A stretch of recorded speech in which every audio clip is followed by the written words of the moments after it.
And let's see if that's going. It is streaming, it looks like. Is it though? Oh, oop. Okay. Here we go. Bam. Okay, it is happening. Every time it's like a gamble, I'm like, yeah, please work.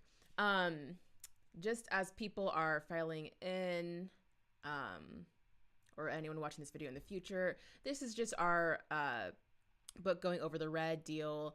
It's a book that's written by many different people talking about decolonization. So far, it's been a very inspiring read.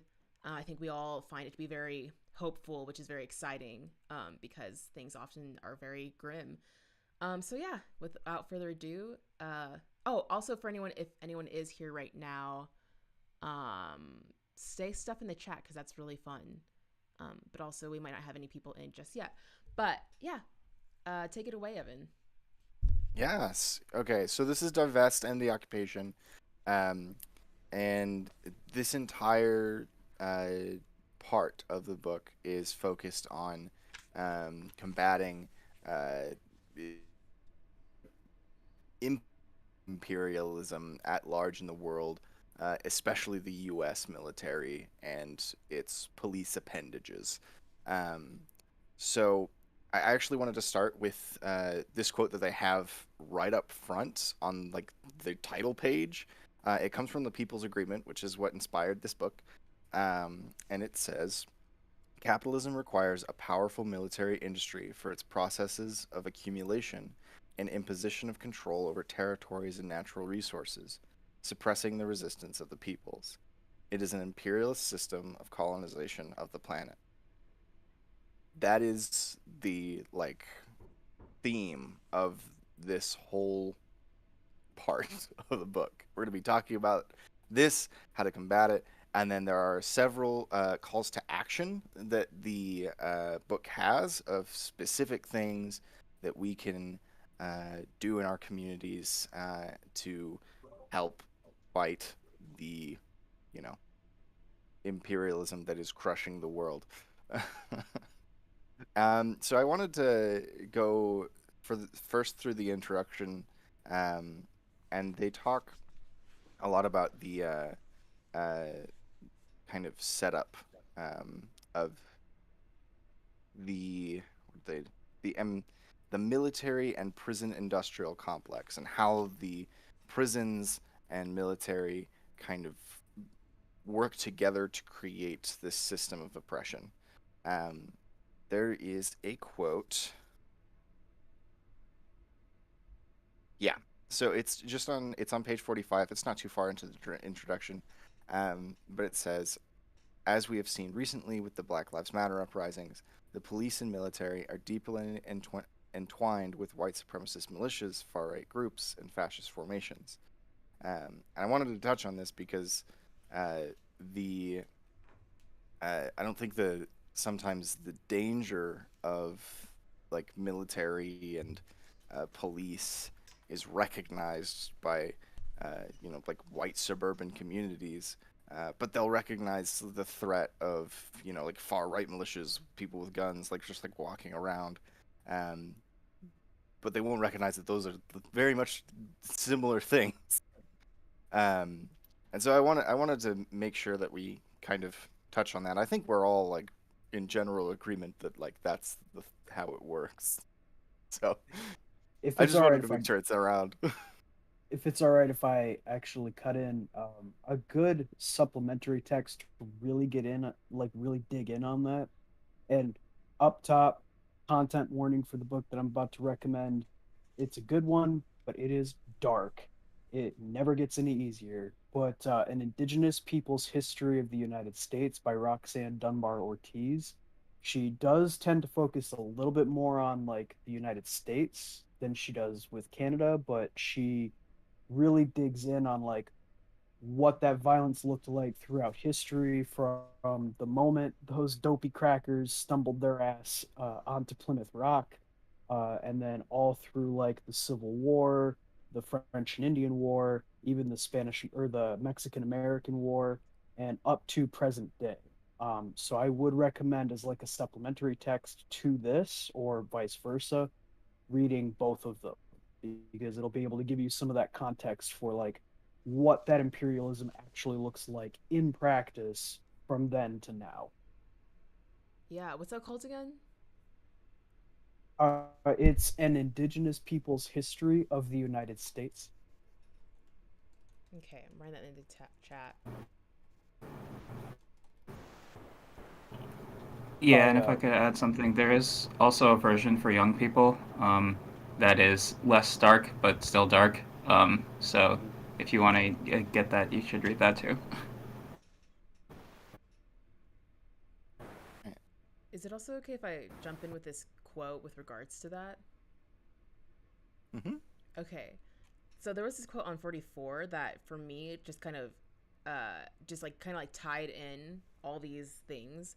It says that the US invests billions of dollars in its tools of occupation.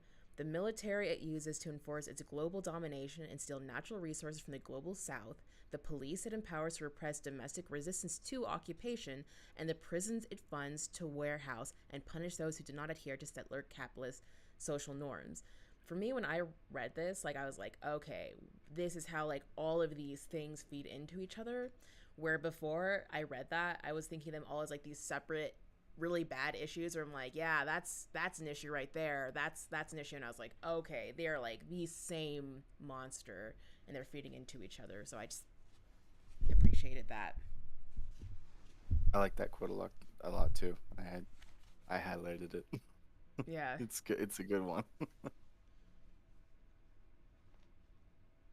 Like, um, so so I think we should jump into talking about the different areas, um, that they have. There are four. I have a bad memory. Five. There are five. Thanks, Tom. I'm like not looking, and you're already like got the answer. Um, but so I think we can go over each area with the time that we have. Um, so we can start with the defunding police, immigration, and customs enforcement, customs and border protection, and child protection services. Um, and I thought this was interesting, just kind of like as a starting point for this discussion. Um, the origins of the Customs and Border Patrol and the Immigrations and Customs Enforcement, ICE and the CBP, um, both. Uh, I'll just read the quote. CPB, and ICE were created out of the Patriot Act as part of the War on Terror. This war targeted Muslims in the United States and abroad. The reforms gave ICE agents unprecedented powers to harass U.S. citizens, often people of color, traveling on public transit. Um, I did not know this, uh, but it is true that they were created uh, through the various bills and things that were passed, especially the Patriot Act, uh, after 9/11. Um, it's always kind of surprised me how many freedoms we lost through that. Um, learn new things every day, I guess. But with that, did any of you guys have a favorite part of this? I mean, like most of it is like in the detail that they use, it's a little dark and depressing. But I really loved a few of their call to actions. Um, their very first one: check if your city has a campaign to stop the deadly exchange, or start one yourself. And they do this several times where they talk about an issue at length to give you an introductory like understanding of what's going on and the issues that are impacting people, and then they will give a call to action and be like, "Hey, you can do this about that," which I really like. I think it helps. Um, I don't know, give Um, give you something to do. as far as actual like boots on the ground call to action, now obviously I don't have a physical copy or a copy of this book personally, but I will be getting one. I do have something though that lines up with that from another book called As We Have Always Done by Leanne Simpson. This is relatively cheap. It's like $20. You can also get a free online version, a PDF of it. Let me grab the quote real quick here. Give me one moment here. Here we go. So, okay, here we go.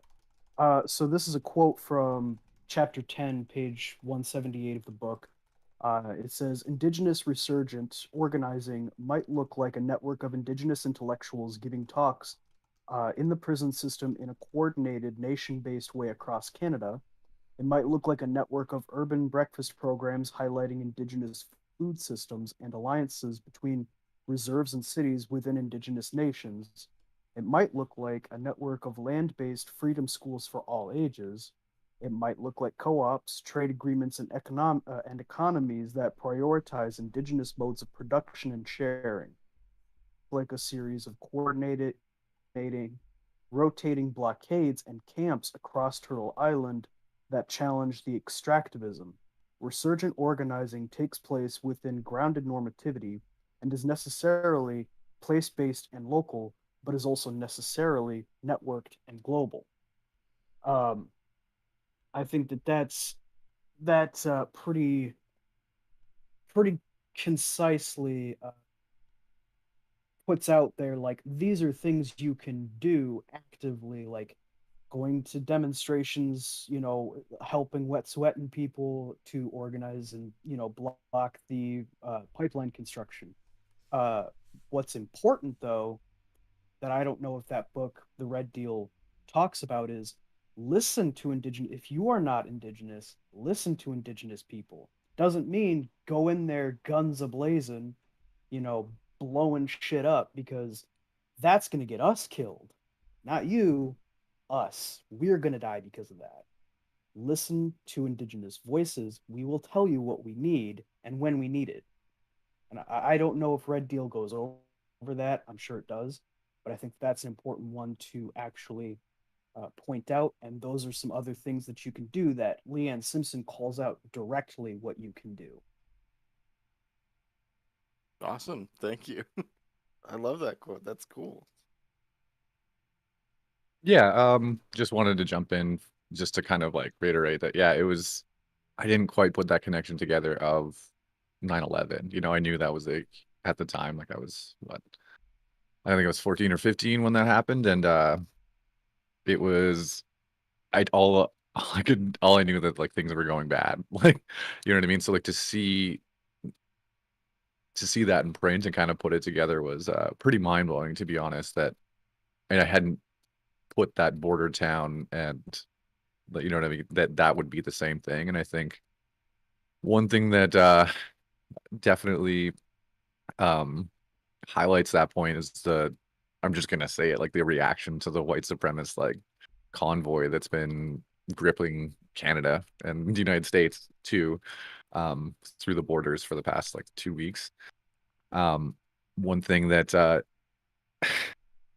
Trudeau said that was really ridiculous, like we don't want to put military on, you know, Canadians, and that was kind of in my mind completely blew up like the But notion that like he even thinks that I'm a Canadian. You know what I mean? That I'm part of him, and like I'm just like super othered, and that's why every single time they were able to, you know what I mean? Like I think that's the unspoken thing among Americans um and Canadians as well, is that like the government still believes that we're not you, but at the same time will tell you that we are also you. So it's like, yeah, there's been uh, so many realities I think been shattered for people over the past 3 weeks, and I just wanted to highlight that like, you know, that's I think why 9/11 and those like those laws they put in weren't just for people overseas that were, extremists that were trying to come. It was also for like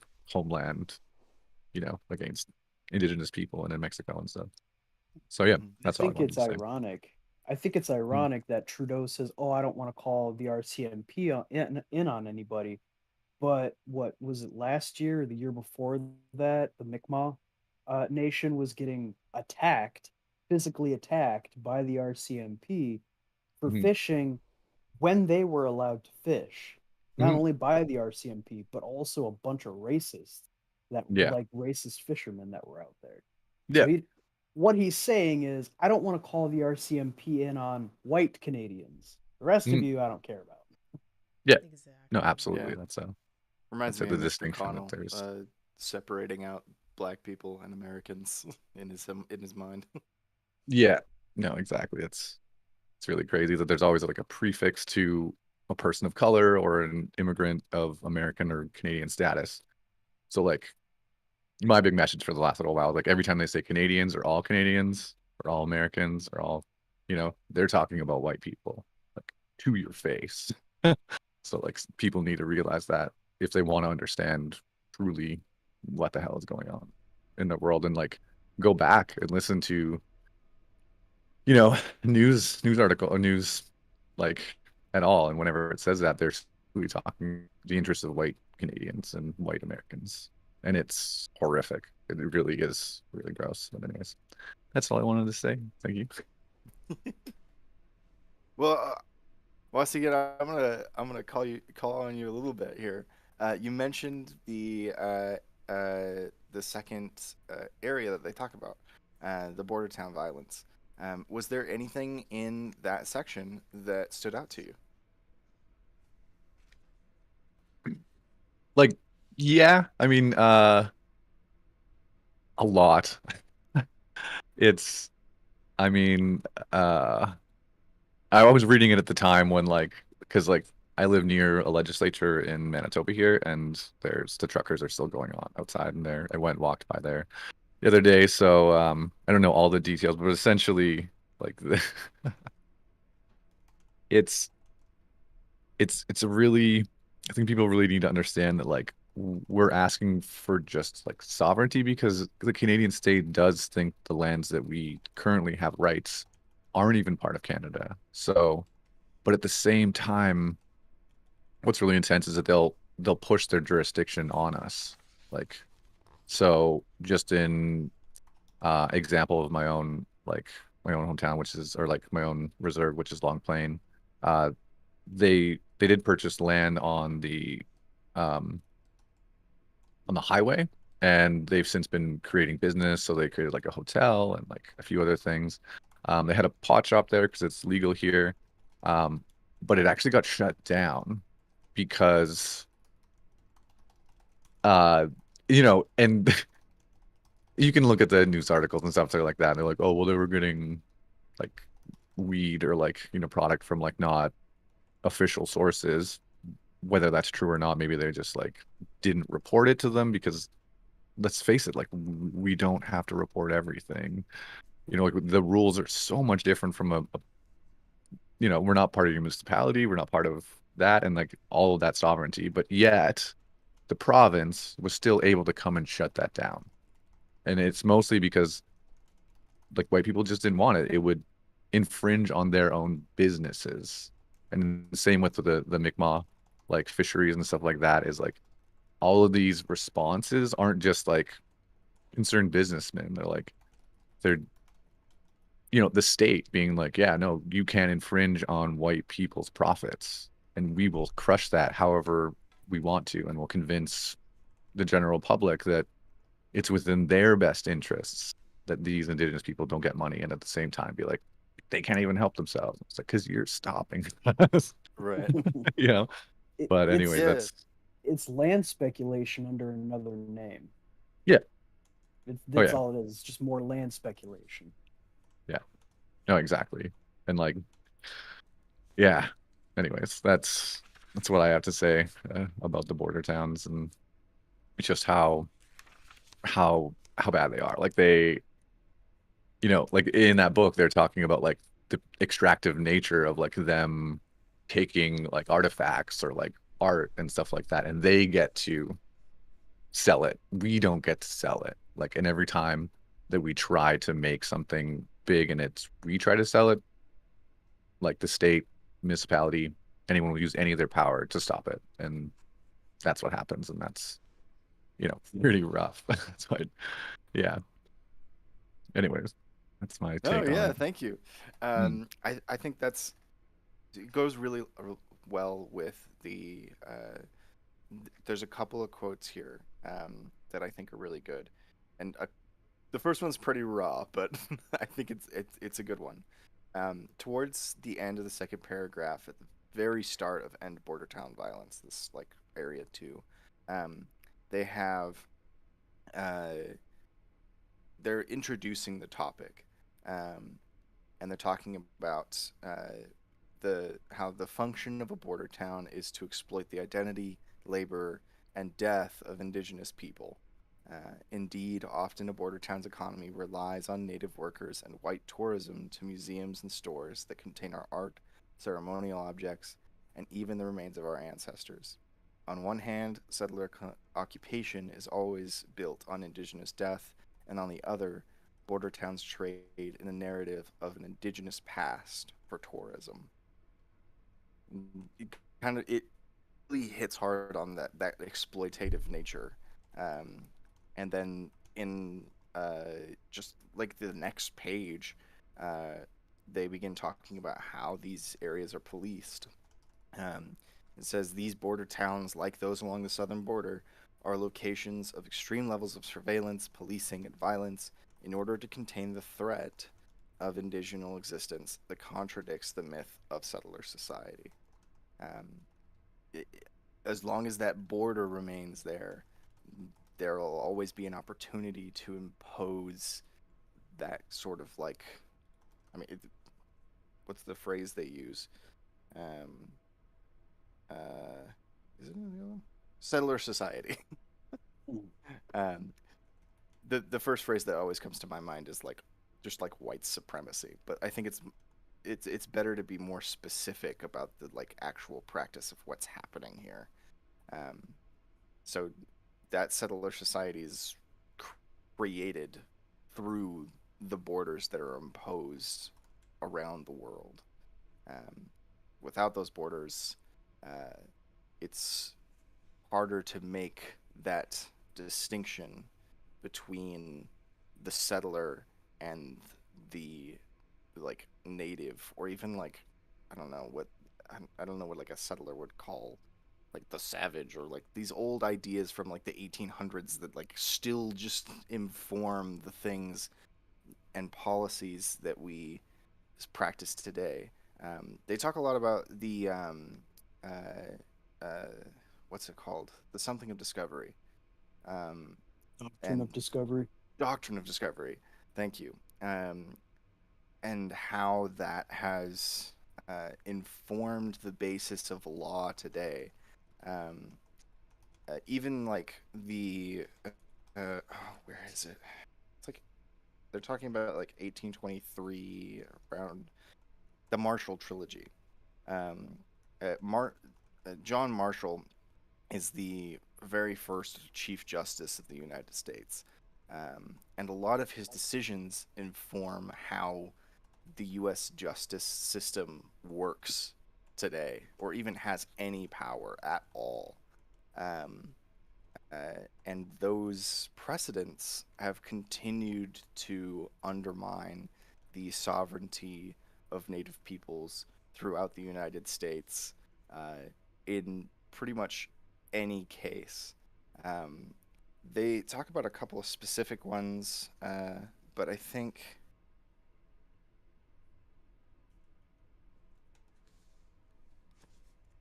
maybe it was on a different page. There's a good quote here, but honestly, I did skip through an entire area, so maybe we'll come back to abolish incarceration.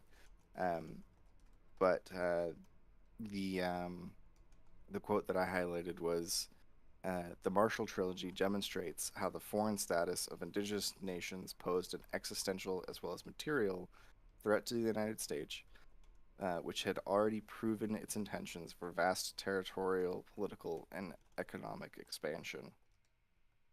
As the original foreign nations in the way of U.S. expansion, indigenous nations thus had to be terminated by any means necessary.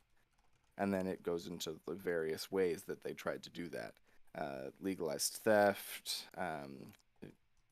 military campaigns that include starvation, imprisonment, scorched earth tactics, all of these things to continue expanding and creating the settler economy.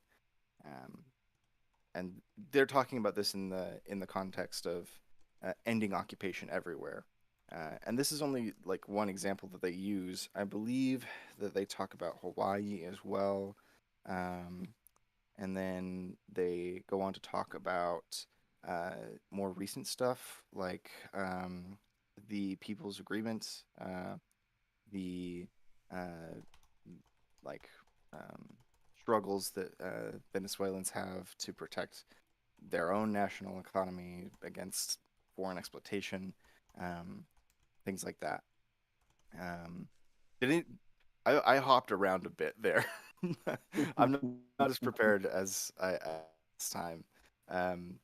But yeah, what do you guys think about these sections? Just so I'm not talking forever.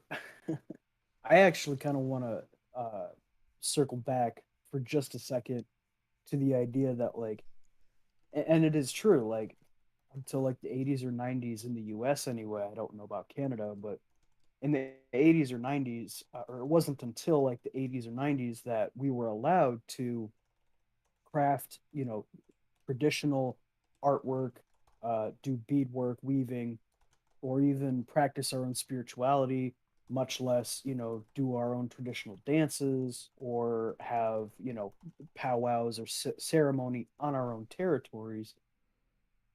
But I want to. I made this joke before, and it's less of a joke and more of like an inconvenient truth for settlers to wrap their heads around. We don't want to genocide you. Who do you think our best customers are at the casinos? Who do you think buys shit like that? It ain't us. That's that's not a legitimate dream catcher. That was made by a white person. Who do you think buys that? Y'all don't know the difference. You could find one in the Navajo Nation. That's not their tradition. We'll still sell that shit to you. You don't know the difference. Why would we genocide our best customers?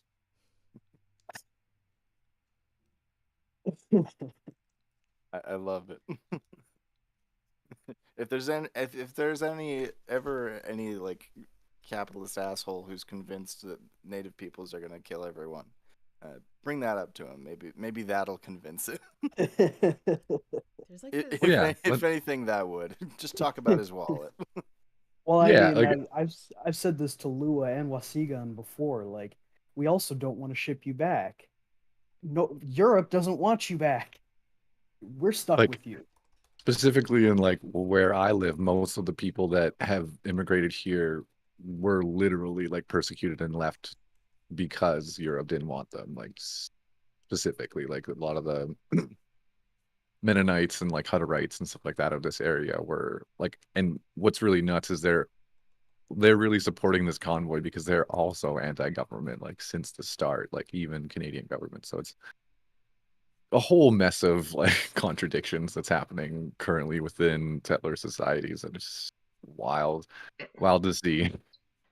Um, As a European, I wouldn't want to speak on behalf of all Europe, but yes, yeah, we don't want them. We we have a worrying number of our own, uh, who are Europe, seemingly I'm inspired. begging you. Come get your kids. Come get your kids. If Europe wanted me back, I'd probably be back there right now. Please help. but like at this point, like I just want to keep on talking about the two row wampum. Like we can live here together. Like you're still our neighbors. You know what I mean? We just need to like really what we need to do is like deprogram a lot of like state propaganda. Straight up, I've Yeah. been saying that forever. Yeah. It's just like there's not much truth behind a lot of the reasons why the state has done anything. Period. Like, you know, like, a lot of it is for their own interests or anyone with a lot of capital in in Canada, the United States, and that's always been, white interests. And they always look after those interests. Yeah. But yeah, we all know that. It does make me think of like all the like local examples. I don't know. Every time we talk about this stuff, it always throws me back to just, oh, that's what was happening there. This thing is because of this broader kind of trend that was just happening all across America, that sort of thing. Um, I did a lot of research a long time ago into Utah's uh, uh, I don't know what they were only in force for like 8 years, but they were slave codes, and Utah had this weird thing where uh, instead of making like just pulling somebody else's slave codes and so like paste uh, codes, um, we made our own. We like sat down and wrote our own. So the 1853, I think, Act in Relation to Service also has an entire separate section of separate laws for Native peoples alongside its black slave codes. Um, and that basically served all of the uh, mining interests that were happening that had just started in Utah after the massive kind of Mormon migration from the kind of eastern states. Um, as soon as those mining interests became profitable, we had slavery all of a sudden.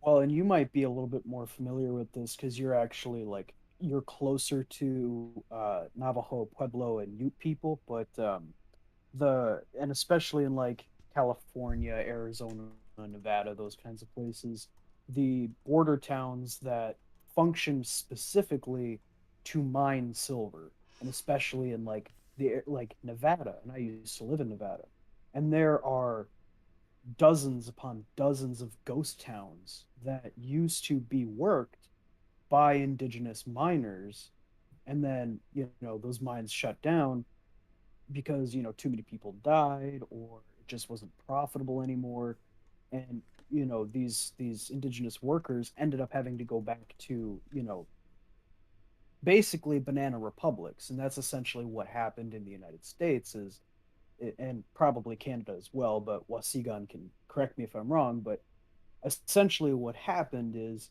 all of our nations ended up getting turned into banana republics where we produce things, but because we produce so little, we have to outsource it, we have to sell it to the United States. But okay, well, now we have to feed our own people, we have to clothe our own people, we have to shelter our own people, so now we have to buy all of those things back, and we're always in a constant deficit. So pardon me, after those mines shut down, they well, now what? Now they're not making money for their families. Now they have to go back empty-handed and probably sick with like 10 different kinds of lung cancer if they didn't get crushed in the mine 2 years, 15 years ago. Uh, and this is repeated everywhere. It happened when we were building the railroad. A lot of indigenous people were employed alongside Asian immigrants to build railroads. And then once that was done, we went back to these banana republics, ditches, especially with the prison population, talking about this the slavery aspect of it. And I mean, in the US, anyone that lives in the US is familiar. Our 13th Amendment outright states, yes, slavery is fine as long as you're a prisoner. And a lot of indigenous people ended up alongside, black Americans, ended up being part of the prison population and building ditches, waterways, things like that, roads, all these other things. But we're always, the non-white population is always getting the raw end of that deal. You know what I mean? Let's talk a little bit about that more now that we like can circle back to it. Um, the abolition, I, abolition, abolish incarceration section in Area 3, prisons, juvenile detention facilities, jails, border security. Um, there's a couple of quotes here. It's a fairly short section, but I think that uh, uh, they're good quotes and they're concise and they explain it well. Um, the they talk about the prison industrial complex and how it kind of grew and what it does. Um, but at the end of one of these paragraphs, I think it's third paragraph on the second page. Third paragraph total, second page. um, and it says the prison industrial complex extracts profit from the suffering of our community while disrupting our social relations. And this is something that I hit on pretty heavily about how not only is this uh, hurting the people who are in prison, where their labor is being just like exploited constantly. Um, it's also hurting the communities that these people come from. Um, as these people are pulled from their communities, that community loses that person, and without the people of our communities, those communities can fall apart. Um, they hit on this again later on. They say um, we must pay particular attention to the ways that incarceration disrupts our community's abilities to survive, maintain kinship, and live dignified lives. Um, and then they invite you to join the struggle for the abolition of prisons, jails, juvenile detention centers, etc. Um, but that was something that I don't hear a lot about in other like spaces. Uh, Mm. the the damage to the community that is done by the loss of that person. Uh, Once they've been removed from that community, you've lost I Right. mean, like the labor, the support, the Mhm. social relation of that person is missing, and has been removed and placed somewhere else.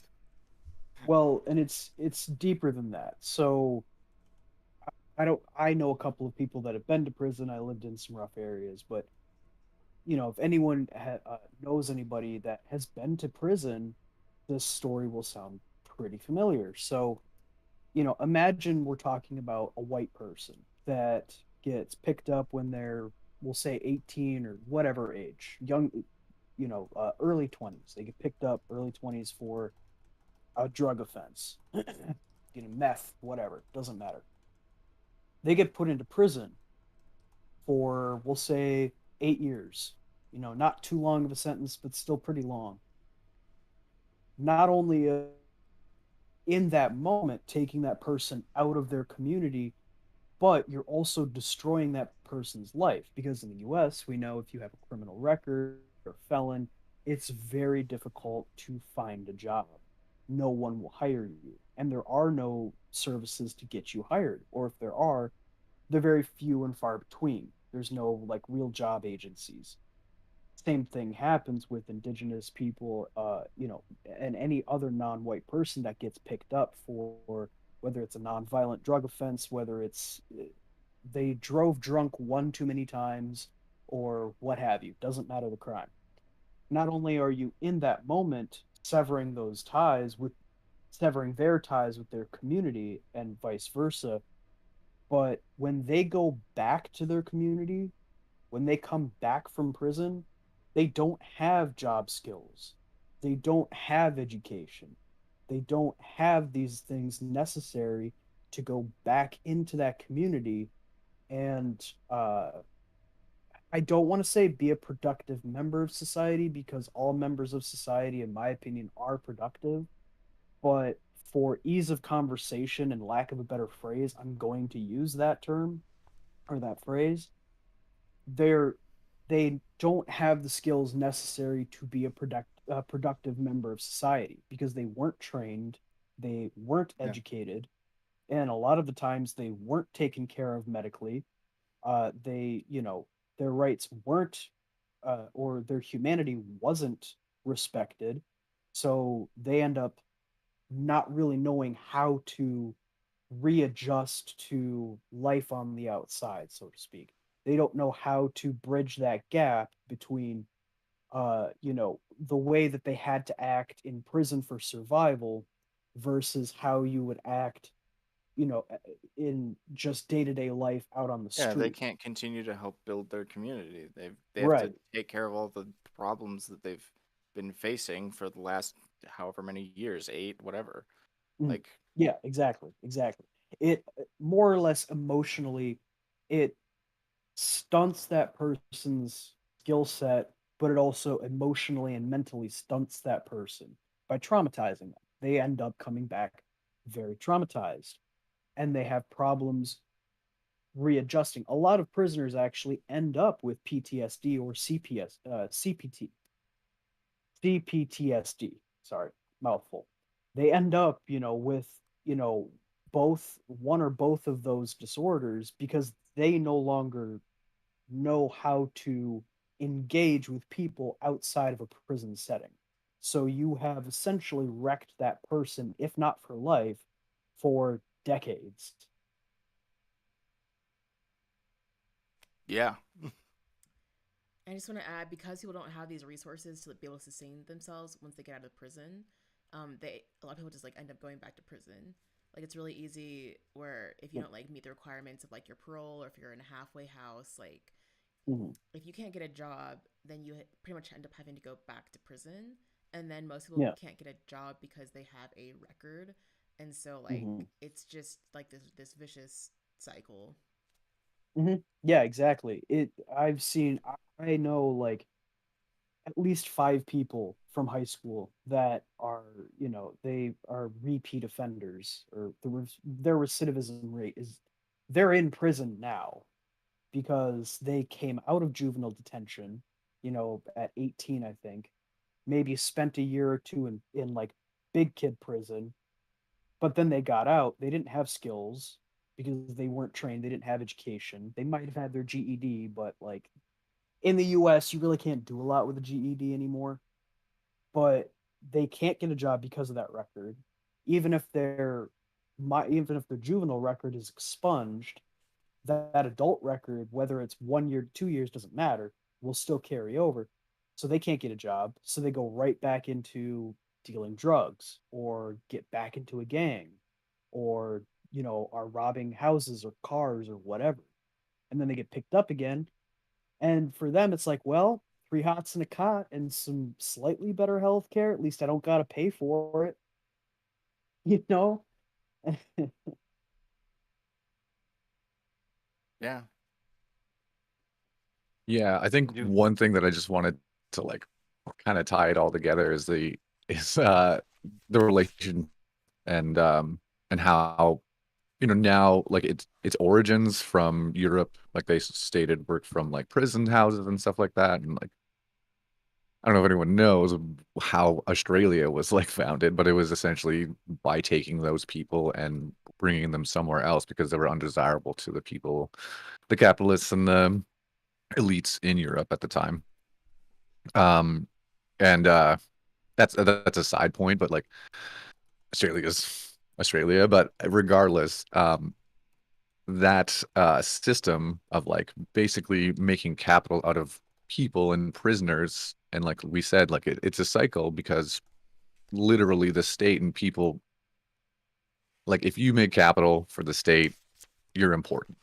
That's it. And so like now that there's this system that's gaining capital for people on like a massive scale and is part of like wholly part of this system of like of capital, they're not gonna like they aren't going to do it themselves to dismantle it because, and like all of the people at the start, it's like a meat grinder. You know what I mean? Like, how do we create more slaves? Like that's where it comes down from. Is like, how do we create more slaves and all of these systems of like oppression? You know what I mean? They're not rehabilitating anyone in these things. Like they at all. That's not the gain, or like that's not the purpose at all. It's just to literally keep these people down so that some people at the top can exploit their labor, period, you know? And it's still going on. And I think that's one big part. I've had a few conversations over the past few weeks about like incarceration and the police and their purpose in society and whether or not they're doing their jobs correctly. And what, I'm just going to say it, what these police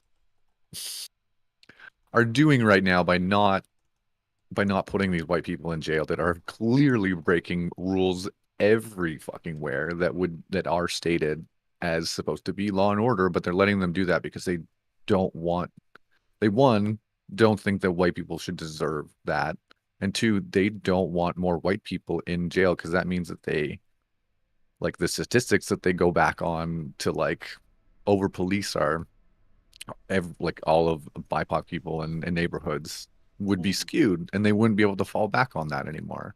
Like it's all part of the system. We're seeing it playing out right now in front of us, and like every day, all day. It's pretty. So like, yeah, abolish them. I think rehabilitation is the only way you can really capture someone's, productivity even in their minds. Like, I hate it. Like, I'd scream it at the top of my lungs. It's like, capitalist, you're like literally doing it wrong all the time. You're not even like these things that you're doing. And then even these white people that are at the border right now, it's like, you're fighting yourself. You're making it worse for yourself, and you just don't get it. I don't understand.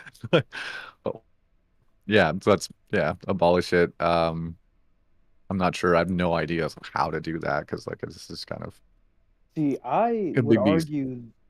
argue, at least in the US, the cops are doing their job. They are doing their job as intended, because what's their job? Slave catchers, Indian hunters. That was what they were. They were just federally sanctioned at some point. They're doing their job. They're catching slaves. They're protecting capital, specifically white capital. They're protecting white capital. There's a section in here I could have sworn that they give a Yeah. couple of examples of movements. Oh yeah, I'll drop a link to Fight Toxic Prisons. They're doing the Lord's work with regards to shutting down prisons, and yeah, they're really cool. Hell yeah. Thanks, Lou. Let's see. I just wanted to add, if it's cool, that what you were talking about, Wasigan, it made me think of, I had similar discussions once, during 2020 when the riots started breaking out all across the U.S., and it was like, I'm glad we've gotten to a point where people realize that, things are messed up enough that, like, clearly this whole broad system, the narrative of it doesn't make any sense. But then when you go to, like, the point of, oh, well, we need to abolish the whole thing, it's like, well, that's a bridge too far, right? And it's like, I really appreciate this book and others for, bridging the gap there and showing how, like, all of this is connected and related, and how that's, like, if you follow the logic of what's going on, you understand how, not only is, like, abolition a way, but it's the necessary way. I think it's Yeah.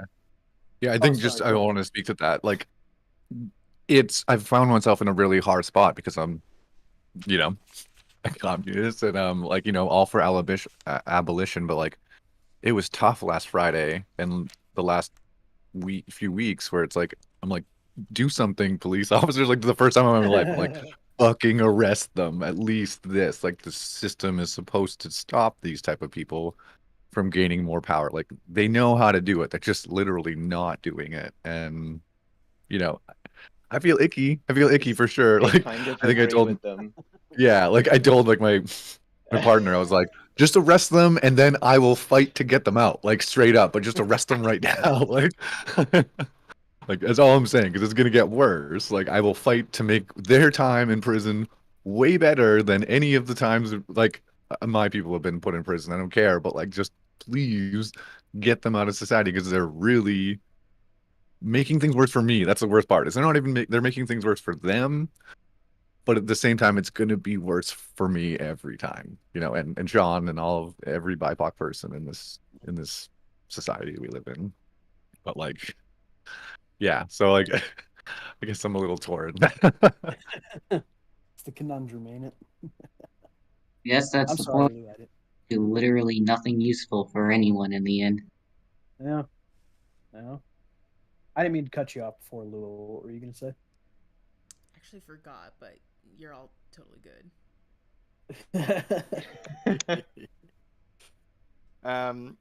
I just wanted to.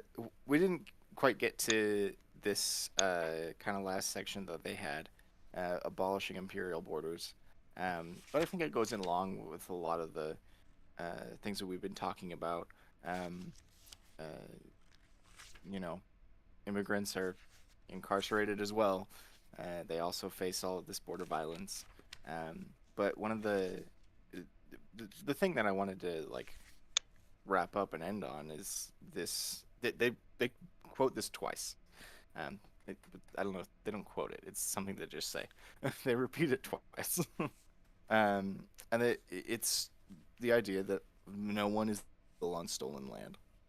Um, and they hit on it. They do it the first time, and then they end on it. And I think that probably means that it's important. Um, the the policing of these places are imposed. Like these borders are not the like the original state of the land. The borders that are enforced through the military, industrial, and prison complexes are based on that theft, and I think they're right. Like you can't be illegal when the legal system is based in illegal practice. It It's is based in a fantasy. It literally is. fantasy. Yep. I like Yeah. that word better. Yep. Yeah. Well, and that's the real like that's it's just it's baffling because I know people that have been, and I've been out of school for like 10, 11 years. I'm 30, right? And I know people learned about the Mexican American War. They learned about the Alamo. They know like half of Colorado and all the way to California and all the way considered Canada today. That was a territory of Mexico. That was Mexico's land. They know that.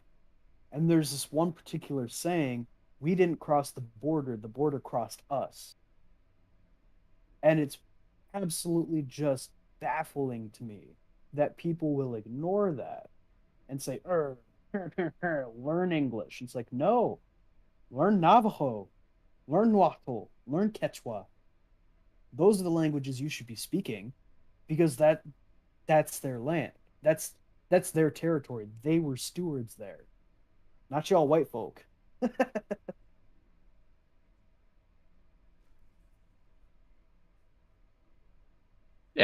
Yeah, no, that's pretty much it. Just more to the fantasy and it, like the doctrine of discovery that was something created by the church to give the states power. That's one of the things that was like really glossed over. So it was like some Yeah, it was a pseudo pebble ball. power gave people across a giant, ocean the right to just go and take other people's land because they determine that because there wasn't a house on there or they didn't stay there for so long, like of the year that people could just go and take it because, development and progress. Like all three of those words are just like red flags, like super red flags. Right. Civilized, yeah. Yeah. Civilized progress and development. Those will Mhm. throw red flags for me. Oh yeah. Yeah. And like it's, it makes some sort of settler sense, but like that's the thing. It's just like settler nonsense. Like it's fantasy, that has been spread around forever to legitimize their power. And I think along with all this abolition stuff, and I'm really glad we're talking about this, but those are the three things that it's part of the fantasy. That none of that holds true. And Mhm. I don't know if you guys follow Terrell Tailfeathers, who's another Blackfoot dude on Twitter, but he and like every lawyer in Canada that steps up to the bar has to know that Canada is literally a piece of legal fiction. Like like the doctrine of discovery is what it's based on, and then they made terra nullius and even like I forget the specific one, but like the crown being like Queen Elizabeth I or whatever, like created Rupert's Land, which was like kind of in the similar vein of Mexico and stuff like that. Everything west of basically Ontario was like it literally states that it's Indigenous land. So like the very first legal piece of paper, even talking about land ownership within that area, this the Queen said it was ours. And then Canada was like, nope, we're developing on it. Terra nullius, doctrine of discovery, so it's ours. Like, Yeah. and but even those two pieces are contradictory in the line thing. So that's why I'll just say it. Canada's fake. Like it's fake as cake. I don't like these people calling themselves Canadians. Nah, nah. The That's Canadian a cake is a made up lie. society. Well, for America, it was the Proclamation of 1763, where basically, I think it was King George was like, "All right, you guys are out there. You did all your things out on the East Coast, but you can't move past the Appalachia Range. Like, you have to leave them alone." And basically, George Washington, Thomas Jefferson, all these founding fathers, which were basically, for anyone that doesn't know, were just a bunch of rich white dudes. Like they were, commanders in the military, in the British military. They were landlords. They were slave owners. They were sharecroppers. They were all these other Merchants. things. Yeah, loan sharks. They were all these other things. And they were like, they got their powdered wigs in a twist and were like, no, no, no, I want that Indian land. I want that Indian country. So I'm going to go Freedom. west to this Appalachia Range and I'm going to take it all. I'm going to take this land and I'm going to go ahead and employ the Scottish and the Irish to do it for me, even though they're pissed as hell at me. I'm going to use them to do it. It's George very Washington. depressing when a monarch is slightly more like don't the bad thing that you're planning. Like a monarch, Yeah. like an absolute monarch is saying that. It's like you've got the worst of the worst literally saying, nah, we're just gonna take it all. Yeah. Mhm. I just wanted to I made two notes because basically everything that there was I think to be said on this chapter has been already said far more eloquently than I could. And plus just I agree with everything said. I'm fine with like talking a little bit like the two notes I have like after the stream because I don't want to like take away attention from the main topics that have been discussed. So I Yeah, what do you think, like Lua? the chapter. Do you want to keep rolling, or do you want to end stream here? We've gone for about an hour.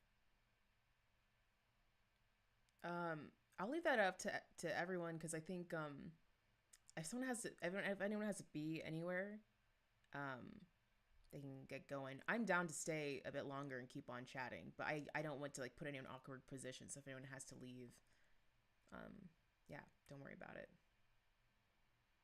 Yeah, I gotta go, but great chat as always, y'all. Yeah, thanks Y'all for coming, later. Jeremy.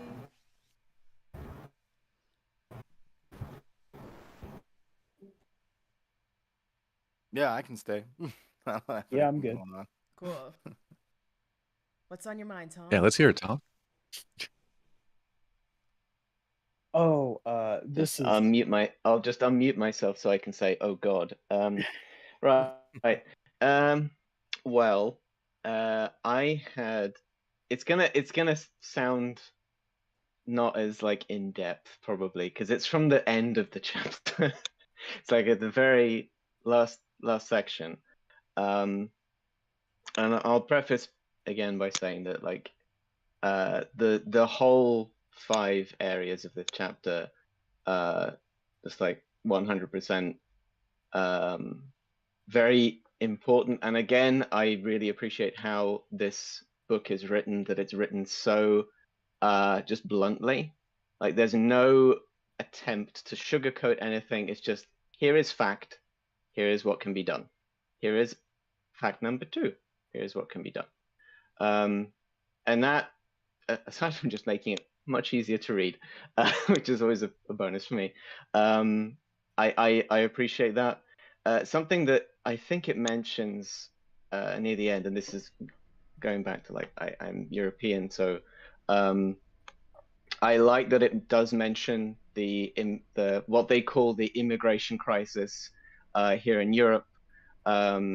My home country of Italy very much being responsible, but also being at like being dealt certain cards from the European Union regarding people coming in to or wanting to come in to Europe through Italy from conflicts that Europe and its friends, including the United States and Israel, are funding. And so you have this kind of constant hypocritical, like, oh, well, we'd want to take in more, we'd want to do more, but there, you know, there's the usual tripe, like, oh, there's just isn't enough room. Like, there isn't enough room. And you've got Italian politicians who are just going live on television saying, oh, we should shoot down the boats. And they just say it. And they get elected. Italy. And all the while, you know, sorry? I said Italy, get it together.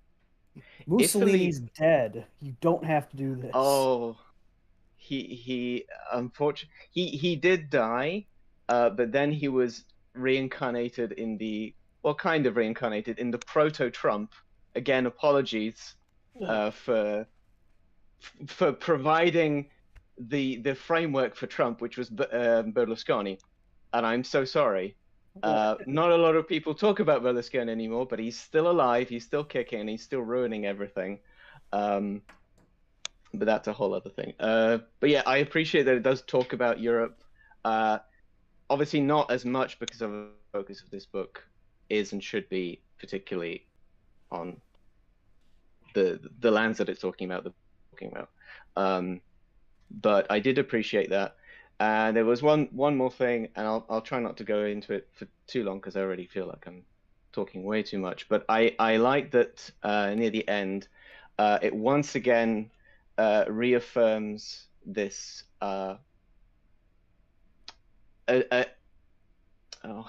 what's the word? It's being it's willingness to be contrary. That sounds terrible, to anthropocentrism, in the sense of like humans are the center of everything, and which it feeds into the whole discussion Wasigan was making about everything boiling down to capital, because you have like, oh well, this nature isn't nature. Nature is resources waiting to be exploited, and that is leads it. It's like it's a derivatory of I am man, I am human, and I can do all these things that nature cannot provide, and therefore I am superior. And I like the fact that near the end, when it's talking about colonial borders, and you could substitute colonial borders with pretty much just capitalism. Colonial borders, capitalism imposes limits not only on humans, but on our other than human relatives as well. Many plants and animals inhabit the spaces bisected by the border, and their migratory patterns are threatened. by the further militarization of the border with the construction of ever taller walls. And this was something I had thought of last Red Deal book club, but again, I didn't bring it up because I thought it was going a little bit off topic. But I very much appreciate how it is a recurring thing. They do keep bringing it up, because I'm scared. I am white and I am vegan, but I am trying very hard to unlearn the white veganness. So bear with me, please. I am definitely, like, I would consider it more a question of total liberation. And so if I want to fight, if I want to promote liberation for all people, I feel like it would be inconsistent of me with my principles that I'm not also fighting for the freedom of just all life. Like, I don't feel like any life should be subjugated to another form of life. And so I really appreciate when these things are included in a discussion along these lines, because it's like, yeah, the commodification of human life and the commodification of just life in general at the service of stuff, like at the altar of just having shit. And I like when that is remembered. I appreciate it a lot, because it's all going to be part of the same fight. Yeah, again, that was probably a bit rambly. I hope I haven't given off too many white vegan. I hate. Yeah, I'm sorry. It's just I really despise those I people really so appreciated much. that section.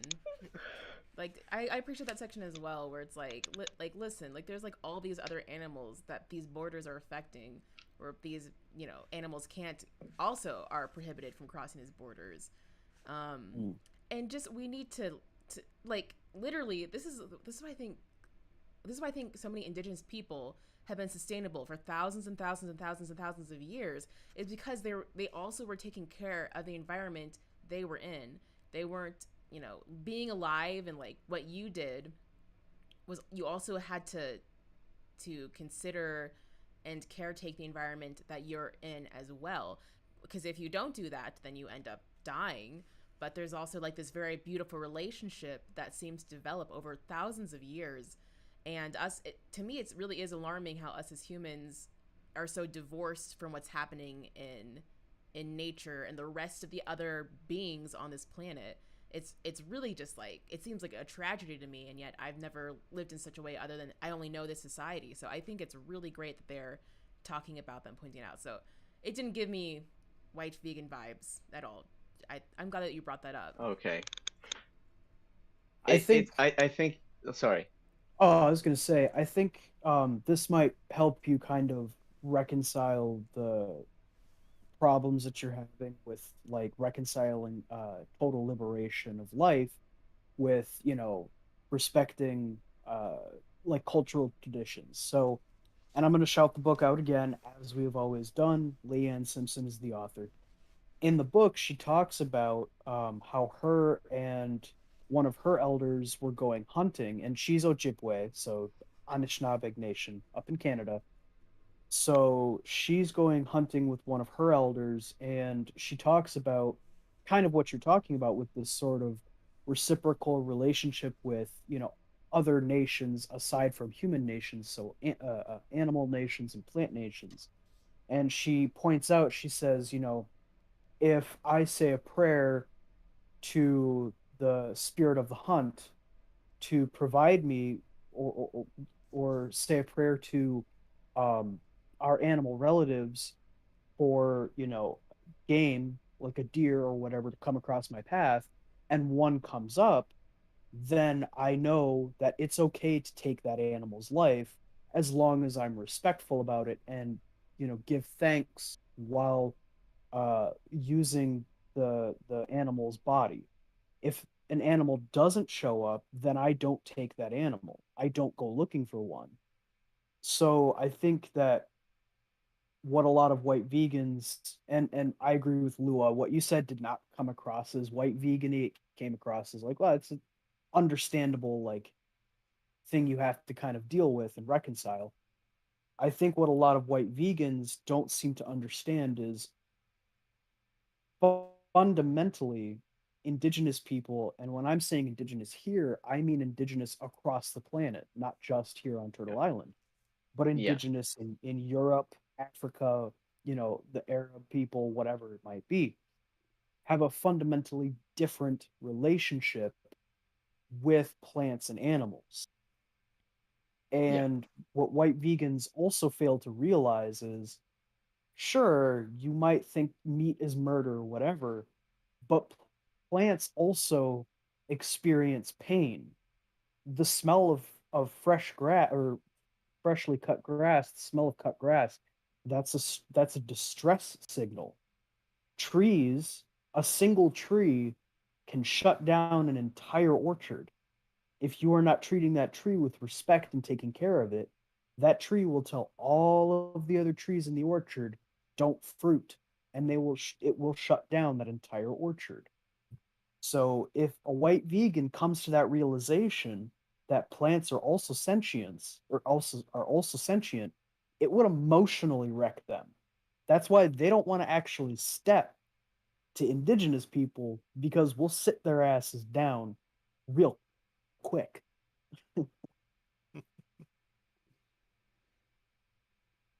Yeah. Yeah.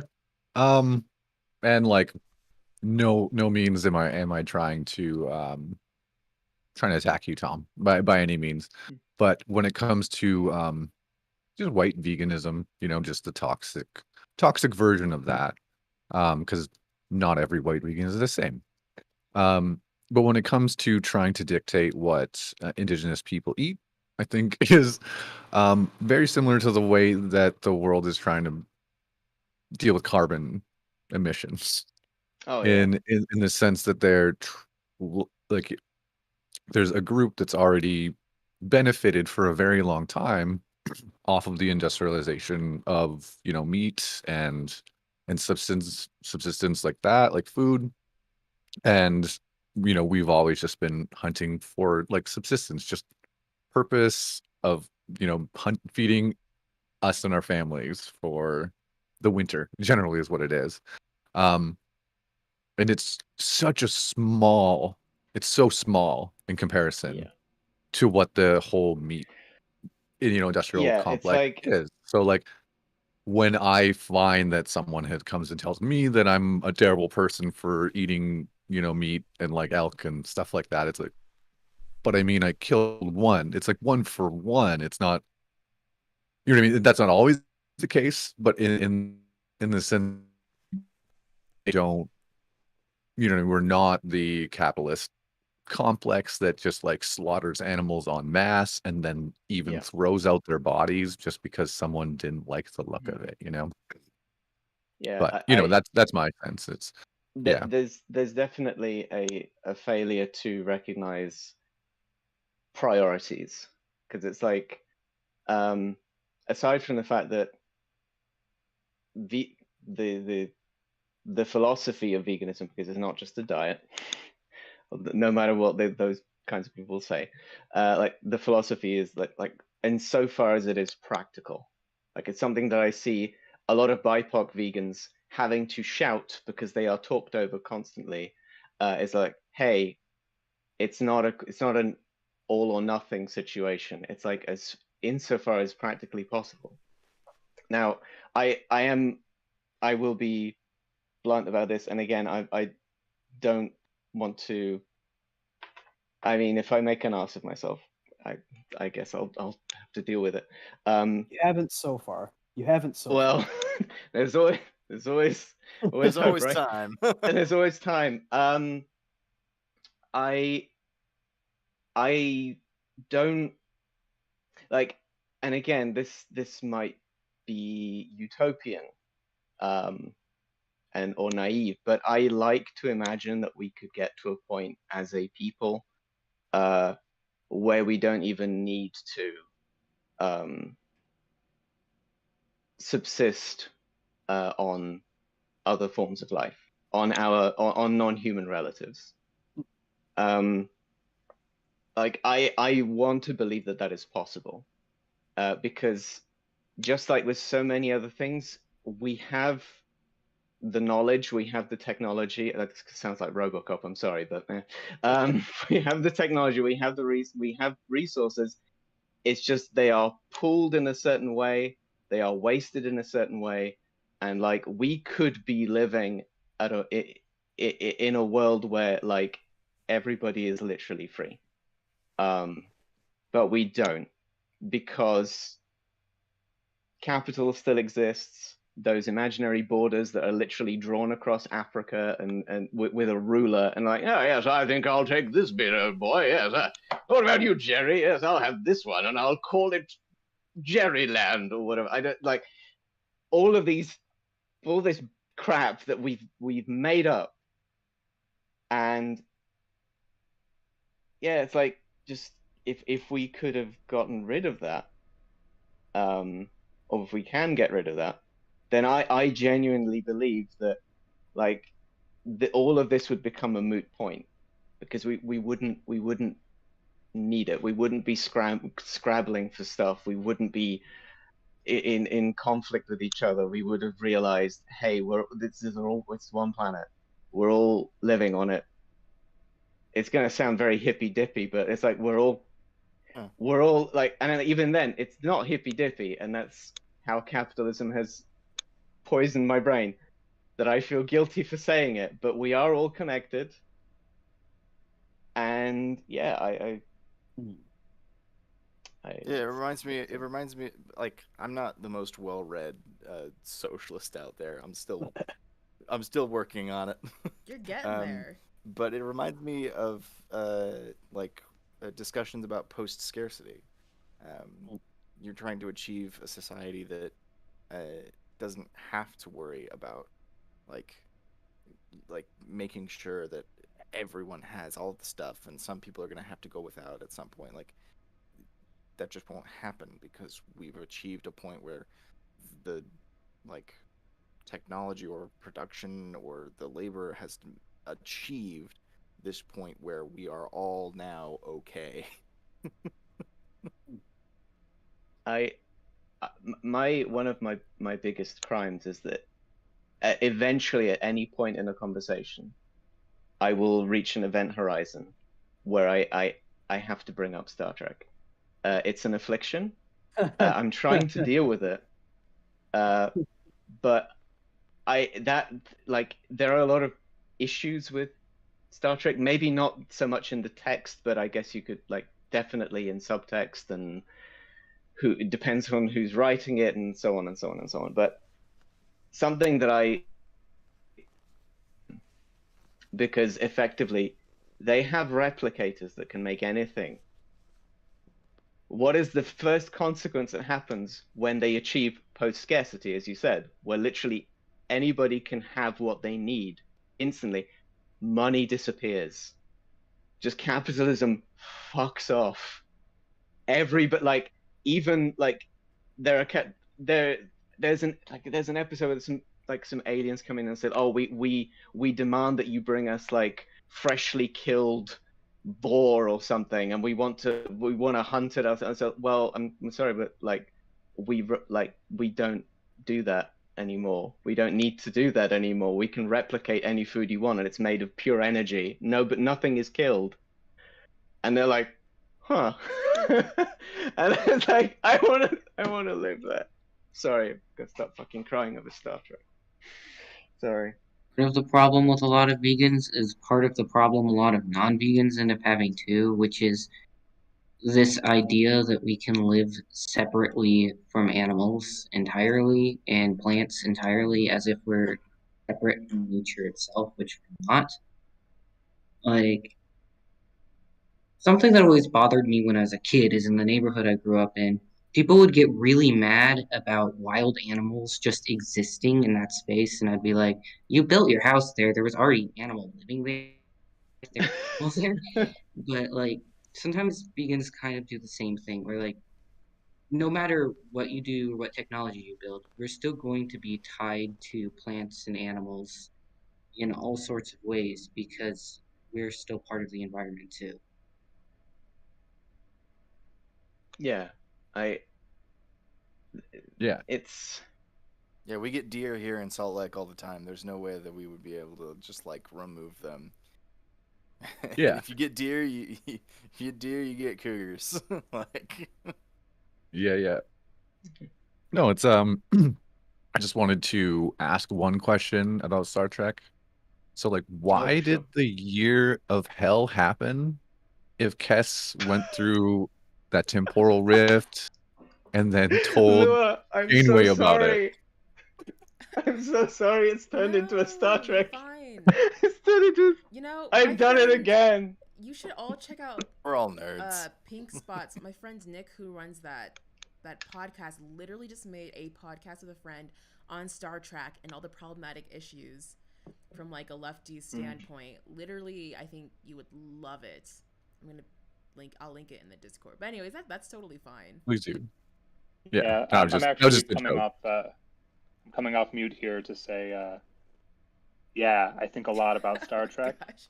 Tokyo talks to me about Star Trek And- all the time, like all these issues in it, and I'm like, dang, it sounds like a Like, train wreck. I just want to ask, have people watched Voyager? Yes. My Yeah, brother's watched okay, it. I so- watched a few episodes with him.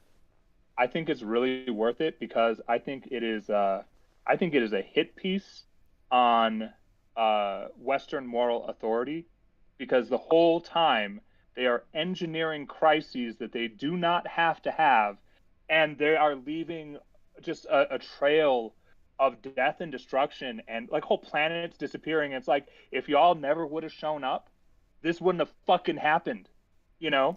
Like the first couple episodes, they had the option to go back to because they like get transported to this other part of the universe. They actually had the option to like just have it not happen, but there was some moral dilemma, and then like what, 2/3 of the ship fucking dies, and then the rest of the series, like 7 or 8 years, is just death and destruction in their wake, you know. Yeah. Like it's amazing. Like just give the Kazon Ogla the frickin' like replicators, and then Yeah. everything would have been Just do fine. it. Like they would have had an ally to get them through space, you know, like could have shared with all the Kazon, but no, because they don't have that technology already, they're a bunch of savages that are gonna kill each other. Like that was yeah. oh, on the first one, Tom Paris, No. nah, like No. that whole first episode, I remember watching it as a kid. Kess and Neelix? Kess and Neelix? Kess is like 3 years old. Neelix Yeah, is that's- demonstrably older by several decades. That is, Yeah. no. But if anybody who is and has held off on watching Enterprise because they've been told of the intro music being crap, or whatever, Enterprise for me, because it's closer to our time, and a lot of the technology is closer to our technology, and a lot of the discussions that they have are closer to our reality, because they're just coming out of, you know, getting rid of capitalism, getting rid of concepts like the state, and all of that stuff. It's like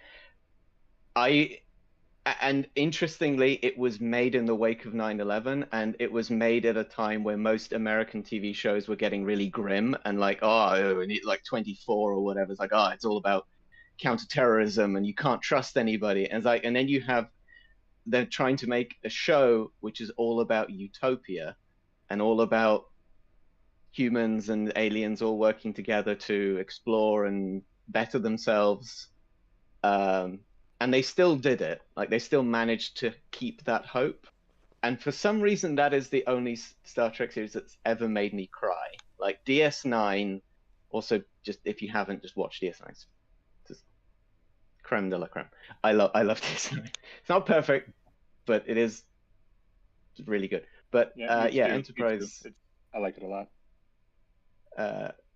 But yeah, Enterprise has a lot of moments where, again, it's like that. The thing that they do wrong on Voyager, which is basically, they leave a trail of destruction because it's like, oh, but this is how we would do stuff. This is how we think of stuff having to work. And on Enterprise, they're just figuring out basically the ethics of the Prime Directive. They're figuring it out, and so it's trial and error. But they still don't ruin things as badly as they do on Voyager. It's like they're still far more considerate. So and sorry, I had to step away to use the bathroom. I've been chugging water past week, so I've just been taking a leak constantly. And Giganox, I'm sorry, I forgot your name, might have already mentioned this in terms of like veganism and versus like meat eaters or whatever.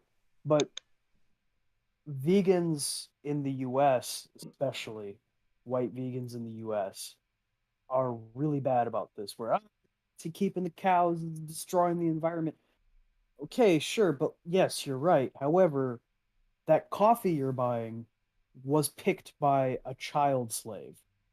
That avocado you're smearing on your toast was picked and grown by a child slave. Mangoes don't grow in the United States. And under a system of capitalism, and I think Tom, you had mentioned it, where there's going to come a period, or maybe it was Evan, where there's going to come a period where there are some things you have to give up for a little while until we reach that state of post scarcity. And don't get me wrong, love mangoes, favorite fruit. I think they're goddamn delicious. I'm willing to give up coffee, chocolate, mangoes, all these other things in order to stop that exploitation. Because it doesn't matter how green you're being if your green goods are being picked by literal slaves. It doesn't matter. It cancels that out. It's like that's the fundamental hypocrisy of what is called white veganism. I hesitate to even call them vegans because there is just such a fundamental hypocrisy in saying, well, I'm doing this kind of performative action, like I'm buying quinoa, I'm getting quinoa, I go to the local salad bar and I have my avocado toast and I feel so much better. It's like that kind of, it's like you are still feeding the machine.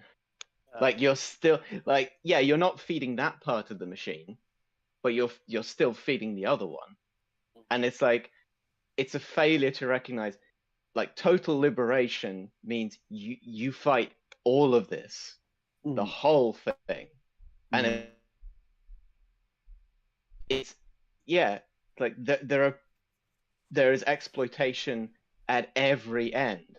So they're just like willfully ignoring it. And that's why I'd be like, they're not even, they don't even get it.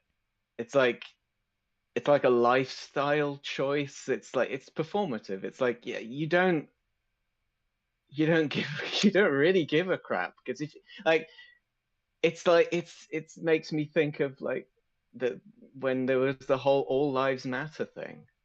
It's like you don't understand. Like we're not at a point where we can say all lives matter. The goal is for us to collectively get to that point. The point is that there are so many people who don't think that way at all, regardless of what they're typing on their Twitter with their hashtag. Oh, but all lives matter. Like, you didn't believe that before. You don't believe it now. You're saying it, but you like